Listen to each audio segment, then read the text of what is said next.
If I could be honest with you, one of the greatest things that give me the most joy in my life is when I give a random person a reading that they didn't expect, and they're just like, wow. Today it happened again. I go and I'm walking my dog and I run into the Save the Dog Park. I know who she is. I've met her a couple times. She's not like someone that I associate with a lot around the community, but I knew who she was. I knew. So I walked up to her and I was like, hey, and I was like, I have a question for you. I said, are you open to receiving a message from the other side? Because I am a psychic medium, and if you're open to the message, I'd love to give it to you. And she said, yeah. So I said, okay. Anyway, so I proceeded to tell her about her mom, and I'm like, your mom comes through.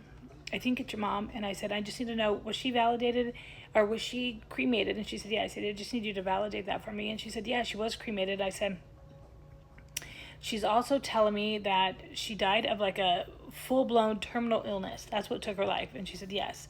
So I said, she is coming through with a lot of pressure to let you know how that she loves you. And she looked at me weird, and I said, listen, your relationship with your mom, from what I understand, was not the best. It was off and on, off and on, off and on, off and on. She also brings up the fact that she was mentally and physically abusive to you. I said, she is aware of that. She knows the things that she did wrong in this life, and she's trying to correct them by letting you know that she loves you. She takes full responsibility for her actions. I said, she's also telling me that she made you feel like you really weren't loved and that you were like the black sheep. And she said, yeah. And I said, so it's important for her that you're able to know that she does love you. And I feel like I'm supposed to tell you I love you from her. So she just started crying. She's like, oh my God, I can't believe that. She's like, that's so crazy. And I said, she also talked about the butterfly. And she goes, I have to show you something. So she pulls up her sleeve and she shows me her butterfly tattoo that she has for her mom.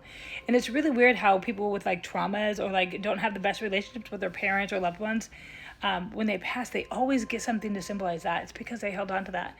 And so I told her, whenever you see the butterfly, I want you to think your mom and try to find a place inside of you that you can move forward and heal those traumas that were caused. And she's like, oh my God, thank you so much.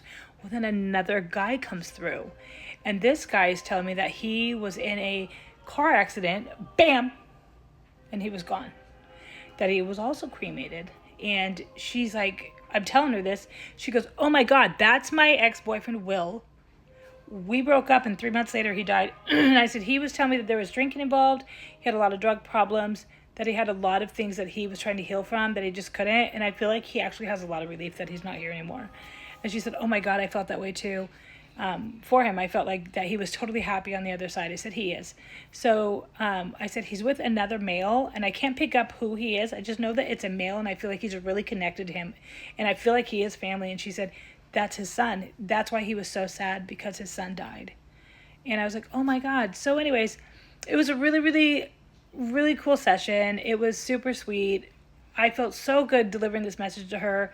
She felt really good. And I feel like it gave her a little bit like a sense of healing. And that was just, it was well worth it. So I love you guys. I hope you enjoyed the story. Have a beautiful day. Take care and stay blessed.